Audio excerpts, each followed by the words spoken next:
Sir, ह्यांच्या प्रश्न महाराष्ट्राचं जवळ आणि राष्ट्राचं जवळपणी आहेत आणि मी धैर्यशील मानेसाहेबला आश्वस्त करतो की प्रधानमंत्री नरेंद्र मोदीची सरकार, पंतप्रधानची विचारधारा 100% आमच्या फौजी सॅच्युरेशनच्या मुद्द्याला संपूर्ण करायचा आहे आणि त्याच्याबद्दल महाराष्ट्रामध्ये आज आमचे 2.5 लाख BTS समर्पित आहेत। त्याच्यामध्ये 1,64,000 आमचे BTS 4Gचे आहेत आणि 40,000 BTS आमचे 5G नेटवर्कचा आहेत।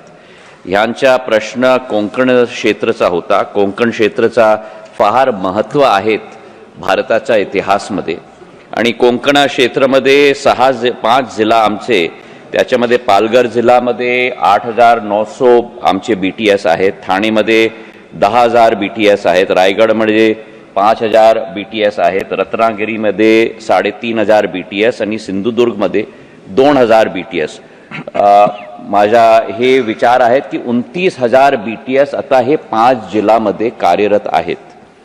त्याला मध्यनजर ठेवून पंतप्रधानची जो विचारधारा आहेत की 100% फौजी सॅच्युरेशन करायचं आहे, तो पालघरमध्ये आमची कोशिश आहेत की फौजी सॅच्युरेशन योजनामध्ये 100 BTS आणखीन, रायगडमध्ये 213 BTS आणखीन, रत्नागिरीमध्ये 365 BTS आणखीन, सिंधुदुर्गमध्ये 153 BTS आणि ठाणेमध्ये 75 BTS, म्हणजे 1000 BTS आणखीन आम्ही ठेवणार।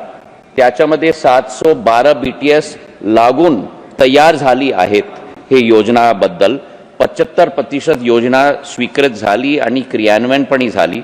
आमचे 137 गावं आहेत 5 जिल्ह्यामध्ये, रत्नागिरीमध्ये 57, रायगडमध्ये 23, सिंधुदुर्गमध्ये 33, ठाणेमध्ये 8, पालघरमध्ये 6।